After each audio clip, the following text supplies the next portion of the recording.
मैं अभी एक अमरेली डिस्ट्रिक्ट के एक गांव के सरपंच के साथ हूं और हम जानते हैं कि सरपंच लाइफ कैसी होती है। एक सरपंच बनने की क्या एलिजिबिलिटी होती है?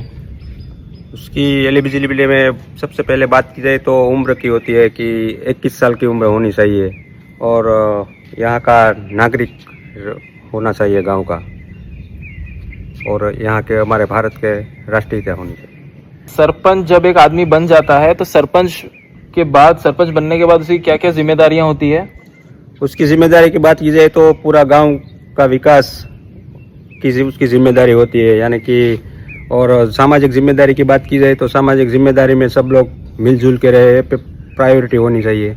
उसके बाद में गांव में अपना शिक्षण का जिम्मेदारी भी उसकी होती है, उसके ऊपर भी देख रेख होनी चाहिए। और उसके बाद आरोग्य की, यानी कि ये पूरी जिम्मेदारी है, सामाजिक हो या विकास की, ये सब पूरी जिम्मेदारी। सरपंच बनने का सबसे मुश्किल काम क्या होता है? सबसे मुश्किल हिस्सा क्या होता है? हाँ, सरपंच बनने का सबसे मुश्किल इच्छा की बात की जाए तो गांव में एक दूसरे को आपस में झगड़ा जब होता है तभी, क्योंकि दोनों ही गांव के ही लोग रहते हैं, तो किसकी मतलब वो भी हमारे दोस्त है, वो भी आने जाने का संबंध घर पे रखते हैं, तो किसके साइड क्या बोले, तो अगर उसको बोले तो उसको गलत लगेगा, उसको बोले तो उसको गलत लगेगा। तो सबसे मुश्किल काम ये समाधान करने का रहता है ना, सबसे मुश्किल काम है मेरे हिसाब से। सरकार से काम निकालना पड़ता है आपको, तो ये आसान है या मुश्किल है? अभी फिलहाल इस समय की बात की जाए तो ज़्यादा कोई मुश्किल काम नहीं है। अगर सरपंच सरकार के साथ जुड़े रहते हैं तो ज़्यादा कोई मुश्किल नहीं है।